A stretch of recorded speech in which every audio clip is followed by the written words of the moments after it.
Hi. Hey guys, Josh here, and as you can see, today's video is a little bit different than usual.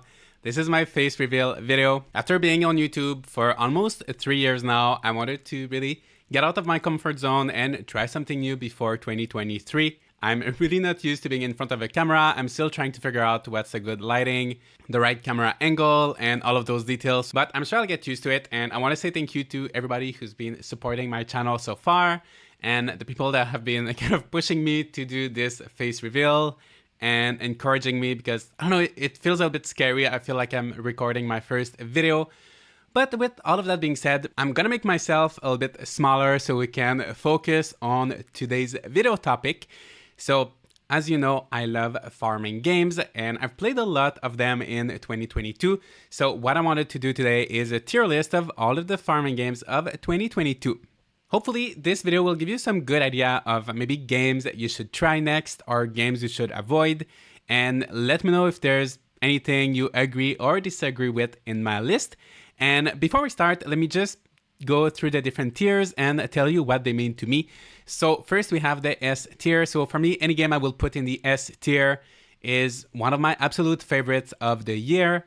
These are all games that I played at least 50 hours, maybe 100 hours or more. They're games that I'm completely addicted to, that I could play until like 3 or 4 a.m. in the morning.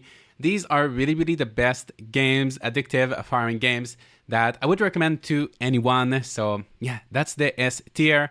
For the A tier, these are excellent games. Games that I will finish at least one full playthrough, but maybe I won't go back to them over and over again like games that are in the S tier, but they're still excellent. Next we have the B tier. So games in the B tier are good, but maybe they have some flaws, some features that I don't like, or maybe they're just a kind of game that's not for everybody. Next we've got the C tier, and the games in this tier are not necessarily bad, but they've got either like major flaws or maybe some issues with the controls, maybe some bugs, or just other things that prevent me from really enjoying these games. So that's the C tier, and then we've got the D tier. D for disappointing. So these are games that maybe I wanted to be good, but just like games in the C tier, maybe they have some flaws, some issues with the controls, but just like bigger issues that really prevent me from enjoying the game. And yeah, those games I would not recommend. So with all of that being said, let's just get started. And you guys have no idea how many times I tried to record this video and there was always something wrong, but I have a good feeling that now is the right time and now everything will go well. Hopefully there's no technical issues or anything like that. So anyway, let's get started. So as you can see, the games are not in any specific order, and I'm also gonna just pick randomly depending on my mood. And I wanna start with Doraemon Story of Seasons, Friends of the Great Kingdom. And this game is easily an A for me. I love the first game, and this one, the sequel, improves on it in every way. There's so many quality of life improvements, the story and the characters are more interesting, and also it's just a very beautiful game. The only reason why it doesn't go in the S tier is that as much as the first game was really grindy and it took forever to be able to purchase anything, it was really a lot of grinding in the first game. This one is the complete opposite, maybe a little bit too much. It's really too easy. Even in the first month, you can buy like so many animals, many house upgrades, and even the relationships go up way too fast, and it feels like there's not much of a challenge in this game. So I wish the difficulty was somewhere in between what the first game was and what this one is. So just because it's really easy to progress in this game, I feel like I'm not gonna play hundreds and hundreds of hours like games that will be in the S tier. I'll just play it once, it's not gonna take too long, and then I'm gonna be done with it. If you like classic farming sims, this one plays like a really traditional farming sim, and you don't even need to know or like Doraemon to enjoy it. Honestly, yeah, it's a really good game that I would recommend to anyone. Another game that I would recommend to anyone and that will also go in the A tier is Kinseed. So this game was in early access for so many years, but earlier this month it finally got its full release. And the main selling point of this game is that as you get older and you pass away, you will be able to continue playing as your child, and then your child will get more stats, and everything will carry over from one generation to the next. So it almost has this kind of like roguelike element where each playthrough gets a little bit easier. In this game, you can run your own shop. You can have like a blacksmith, a general store, an apothecary, and all of the crafting minigames are so different and fun.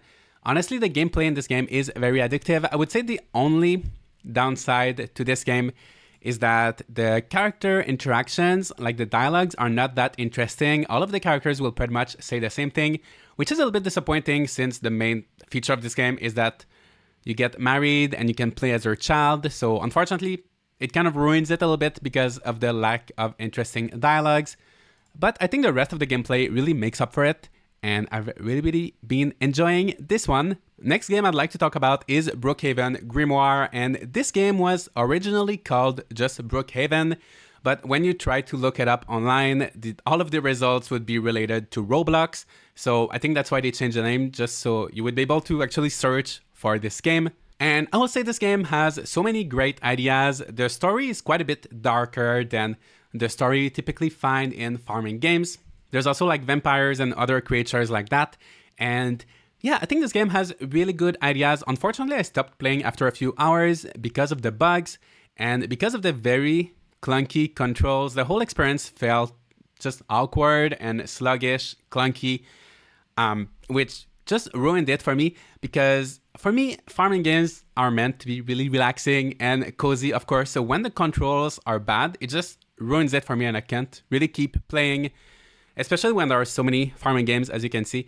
So yeah, it gets a C for controls, C for clunky, Brookhaven. And another game which is the exact same scenario as Brookhaven, Bloke Bridge.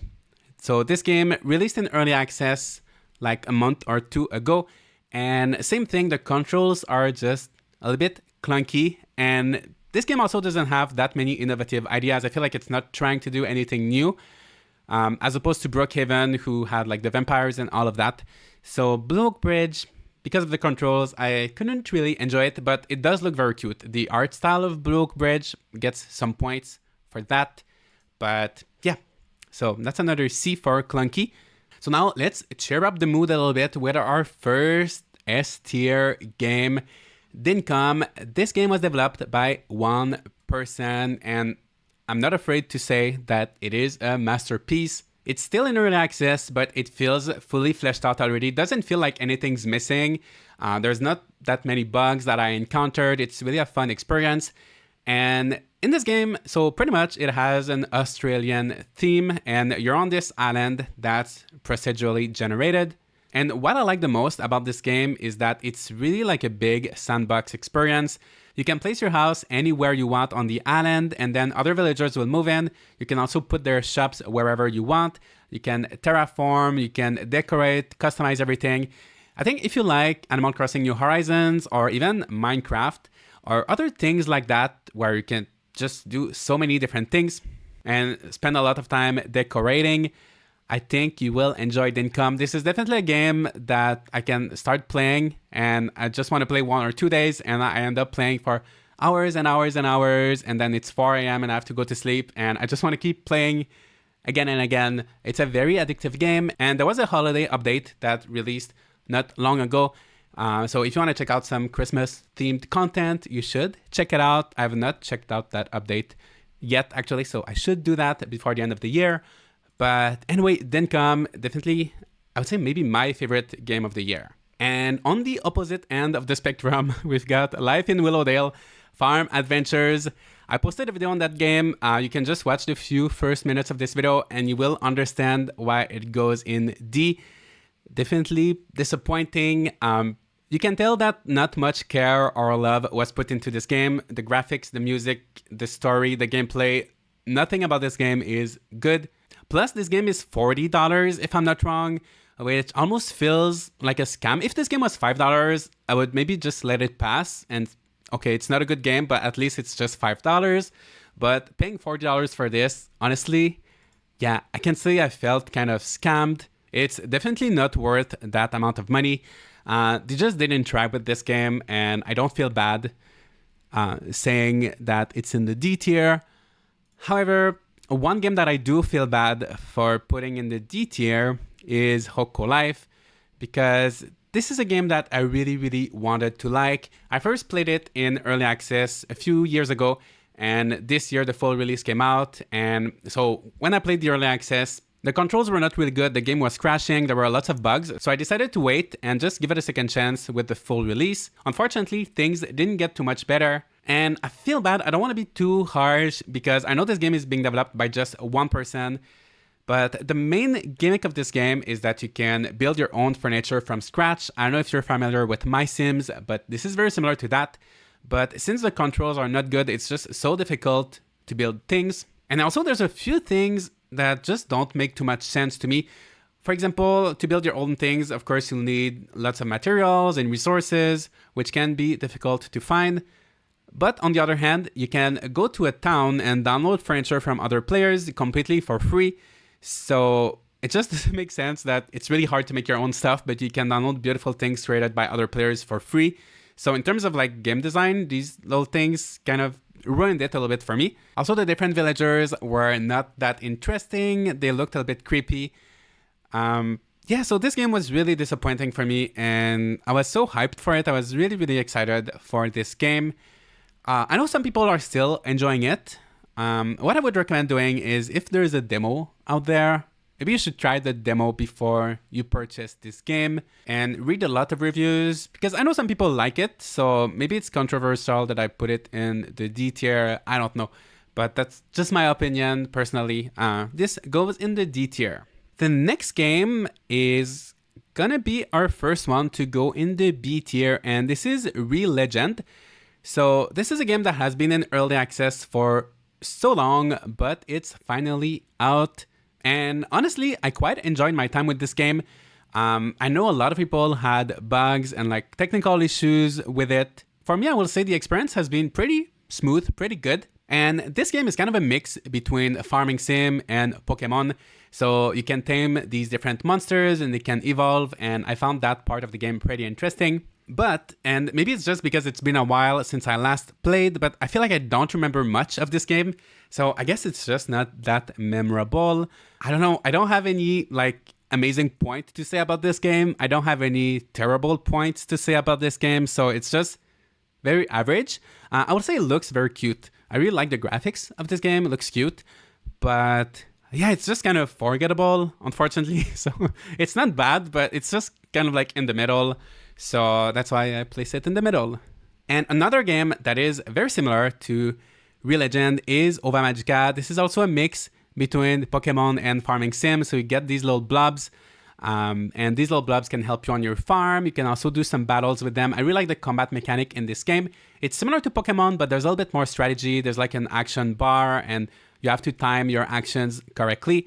This game is still pretty early in development. So currently there's a closed backer preview for Kickstarter backers and maybe some content creators, such as myself. So some people can play this game, but it's not available for everybody to purchase quite yet. And it's still early, but I am enjoying my time with it so far. It looks very cute. There are so many different blobs. They're all so cute. The gameplay is fun. The UI, the music, the graphics, like everything is really enjoyable and cozy and cute with this game. Yeah, so I'm looking forward to the full release. Who knows, it might move one tier down or one tier up, depending on how the development goes. But so far, I think it looks like an A to me. Next is Disney Dreamlight Valley. So this game is beautiful. If you love Disney, I love Disney. I love all of the Disney characters. So it's nice to be able to interact with them. I think the story is interesting. It's fun. If you like Animal Crossing, I think you will definitely enjoy this game. It's not strictly a farming game. So you do a little bit of everything. You decorate your island. You make friends with the villagers. You can go shopping and things like that. The only reason why I put it in B, I know a lot of people are completely in love with this game. So this game right now, you have to pay for it, but eventually it will become free to play. And you definitely get that kind of like free-to-play / mobile experience in the sense that this game really encourages you to play a little bit every day to accomplish certain tasks. And it is a little bit grindy as well. So it feels like you have to play a long time, few hours every day if you want to get enough money to be able to purchase things and really decorate your island. But as you can see, I'm playing so many farming games every year. So I just don't have the time to commit to a game like that. Also, I will say that they are updating this game pretty regularly and adding new content, listening to players' feedback. So you can tell a lot of love and care is being put into it. But I guess I put it in B not because it's bad in any way. It's just not a game for me. And also, it's not that much of a farming game. It has some farming elements, but it's very simple. So that's kind of why I put it in B. But it's a really good game. So if you like Disney and you like the Animal Crossing gameplay, I think that might be one for you, especially if you're looking for a game to play on the long term, like a little bit every day. I'm kind of in a similar boat with the next game. It's a good game, but I guess it's just not for me. And this one, I'll put it in C. And that might be controversial because I know this game has been getting pretty good reviews. So Wildflowers is a game with a great story and all of the lines are voice acted. So usually in farming games, there's no voice acting, or if there is, there's really just a little bit. But in this game, everything is voice acted and the actors are really talented, really good. The story is intriguing, and honestly, that's kind of the only thing that makes me want to keep going. Unfortunately, though, the gameplay felt a bit lackluster for me. So this is mostly because this was originally a mobile game, and you definitely get the mobile game vibes when you play. It's mostly like just point and click. Like you have a task, you have to go somewhere, just click somewhere, click on something else. And I don't know, it just didn't feel engaging or like challenging enough for me. It's just like you go step by step and you progress in the story. And I don't know, I feel like you could say this for pretty much any video game ever, but I don't know, it just didn't feel engaging or like interesting enough for me. But the story was nice. So it almost felt like a movie or like a little series or something like that. So if you want a game that has an engaging story and more like minimal gameplay, I guess, then you should take a look at Wildflowers. But yeah, for me, it's a C. But now let's go back to... I'm torn between S and A tier for Rune Factory 5, but I've played this game over 200 hours, so I think it wouldn't be fair to put it in A. This game definitely has some flaws. Like, I found it way too easy, especially compared to Rune Factory 4. The environments were also not that great. A lot of the areas looked empty. All of the dungeons looked pretty much the same. However, the characters were interesting, the gameplay is fun and addictive, there's so much to do, especially if you want to 100% that game. There's really a lot of things to do. I'm 200 hours in and I feel like I barely scratched the surface, or like there's still really a lot to do left. So the environments and the graphics are really the only negative thing about this game, and also the way that you place furniture in your house is really frustrating. So I wish the house customization was a little bit better. But yeah, I think Rune Factory 5 goes in S, and what better game to compare it to than Harvestella? So these games are pretty similar, and Harvestella goes in the S tier as well. So Harvestella kind of fixes the issues that I had with Rune Factory 5. So it is a beautiful game graphically. There are so many, like the environments are so diverse and filled with details. This game is just a joy to look at. The combat is also more engaging, fun, challenging. I recently finished the main story. I'm about 70 hours in, and now I'm trying to complete this game at 100%, which will take me quite some time. Only thing I don't like too much about this game is I feel like there are just too many dialogues, especially during the side quests. So I do find them kind of interesting, but sometimes the dialogues just drag on and on for no reason. I feel like they could have made them a bit shorter, especially as there's no voiceover, so you will have to read a lot.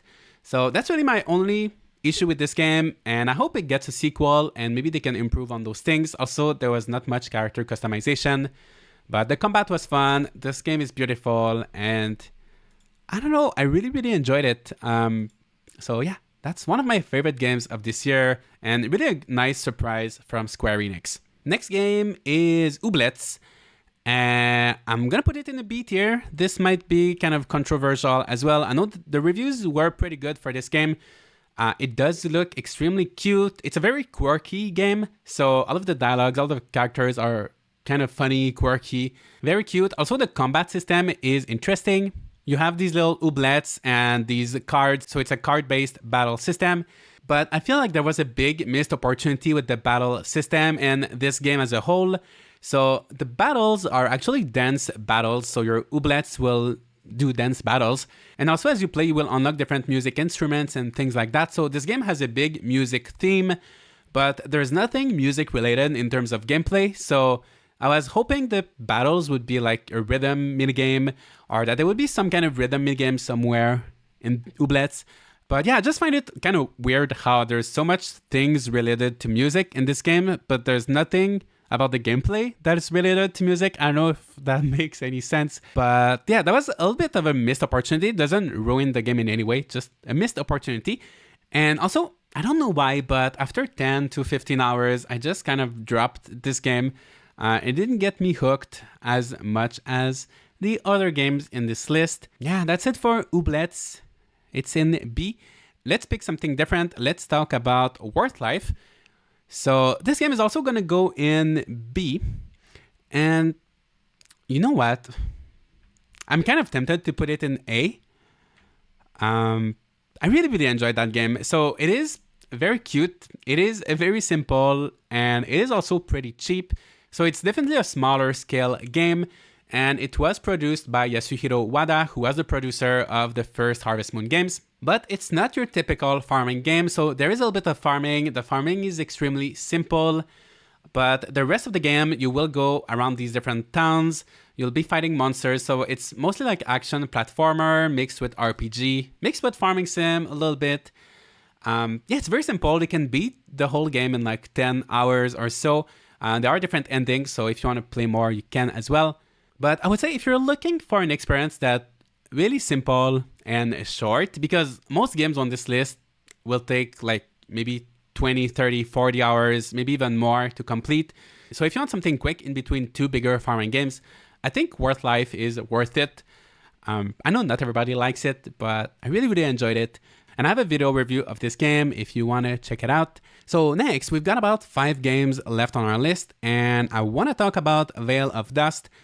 And this one, I'm kind of torn between B and C. This game is currently in early access, and the whole theme of this game is that you're in the desert, and you get to play between one of 2 siblings. So there's one sister and one brother. So the sister can use magic, and she's good at farming, but she cannot go to town.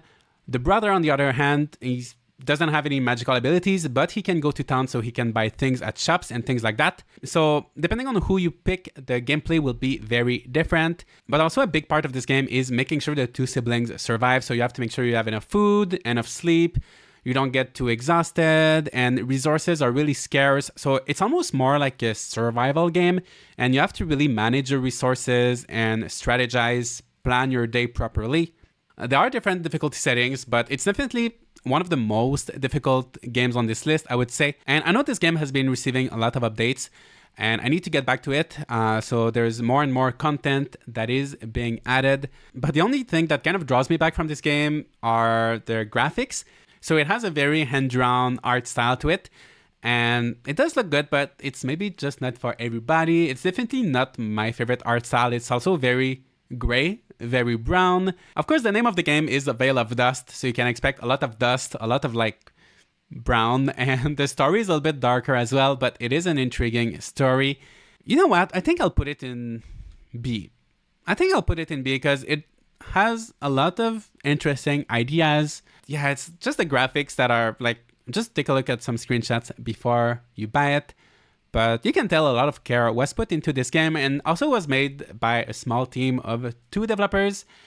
And they are very lovely, very kind. So yeah, I feel like this game deserves more recognition. But on the other hand, it's also not my favorite. But yeah, have to give it another try. Next, we've got Mars Base. This is also a game that not a lot of people talked about, but this released, I believe, in November.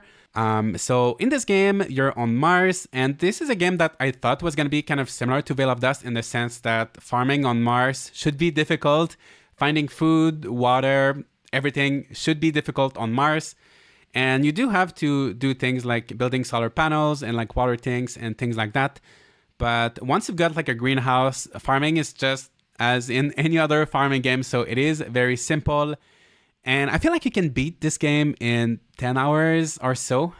So there's not that much content in it. I feel like this game really just missed the opportunity of making a challenging farming game and like you having more unique things since it's based on Mars. But some things I liked about this game. So I like that you can customize your base. You can place the different buildings wherever you want. There are also lots of little mini games, like there's a little rover race, so you can do like little races. But this is kind of glitched a little bit. Actually, you can just go backwards a little bit, go behind the finish line, and then go to the finish line, and you'll finish like super quickly. So there are a few issues like that. But yeah, other than that, it's a fun game. Also, there's a little mini game where you're in a rocket and you have to catch resources and avoid the asteroids. So that was pretty fun. So it has some good ideas. But yeah, so that's Mars Base. And next, we've got actually 3 amazing games for the end of this video. And let's go with My Time at Sandrock. So I loved My Time at Portia, but I feel like My Time at Sandrock just improves on it in every way. And to the point where it kind of makes it hard to go back to the first game. So just like Veil of Dust, this game does take place in desert. So this poses some unique challenges, like water being scarce. And sometimes you'll have sandstorms and things like that. But overall though, this game still manages to be colorful and cozy. A lot of quality of life improvements from the first game. I find the story to be a lot more interesting. And yeah, I just love this game. I'm over 50 hours in. It's still in early access, but there's a ton of content, a ton of things to do. And it's also a very beautiful game. I would say if I had to pick the 2 most good-looking games on this list, this would be Harvestella and My Time at Sandrock. Both 2 completely different styles, but yeah, both 2 very beautiful games. So anyway, let's keep going with another game that is in early access. Actually, both of them are in early access. But we've got Coral Island. I think this one will go let's put it in A tier. The reason for this, so I love Coral Island. I'm really enjoying my time with this game so far. You're on this beautiful tropical island, and this game plays pretty much like a classic farming sim. If you like Story of Seasons or Stardew Valley, you will enjoy Coral Island. And it also does a few unique things. For example, you can dive underwater to try to collect some seaweed and remove the trash to save the coral. There's also going to be mermaid and other mythical creatures in this game, and it does look pretty good. The only reason I put it in the A tier and not in the S tier is because it really does feel more early access than the other games on this list. So there are lots of items you will buy in game that will not work, lots of festivals you will go to that will not work, lots of little bugs and things missing. So if you want to have a nice preview of the game, you can definitely still enjoy the current early access, but just keep in mind it does feel like an early access, which is normal. So I feel bad for putting this as a negative point, but other games like My Time at Sandrock or Dinkum feel complete already, even though they are in early access. So that's just one little thing. And also I didn't really like the combat in the mines. I feel like the combat was just annoying. It was not really interesting or anything like that. So that kind of ruined the experience a little bit for me, but I mean, it's still an A tier. I really love this game. I think it's excellent. I would recommend it. But I think it might be good to wait until the full release. And last but not least, Immortal Life. And I think this one I will put in the S tier. So this game is based on Chinese martial arts, Chinese mythology. And your goal is to rebuild the sect, your little town, after it's been destroyed. This game is really beautiful, especially as the seasons change. It's so much fun to go to the different areas and just see how things are different. I also like that you can use magic for farming, you can summon a rain cloud that will water the crops for you. And I don't know, it's just a very fun farming game. My only issue I have with this game is that the translation is sometimes not too good or completely missing. So sometimes, for example, you'll have one paragraph in English and then the next paragraph will be all in Chinese characters. And then the next paragraph will be in English again. Also, the English font, on the map, is really small and hard to read. So if you're trying to find someone on the map or find a specific shop or something like that, this can be hard. These are all things that are probably going to be fixed by the full release. And it's kind of understandable since the developers are based in China. So since it's in early access, the focus is on developing the game in Mandarin before English. So that kind of makes sense, but that's the only kind of drawback to this game so far. But I really like it. It's a beautiful game, and I love the cooking mechanics as well. But yeah, that's pretty much it, guys. This is my tier list of all of the farming games that I played in 2022. Let me know if you agree or if you disagree. Of course, this is just my personal opinion. But yeah, hopefully this helps you somewhat if you're looking for a game to play next. But yeah, guys, thank you so much for watching. I can't believe I finally finished my first face reveal video. Now I gotta edit this and I feel like it's gonna feel so cringy. But thank you so much for making it to the end of this video. And I'll try to appear in more videos and live stream as I get more comfortable with this whole thing. But yeah, that's it. Thank you so much for watching. Leave a like and subscribe if you'd like to see more content like this. And I'll see you all in the next video.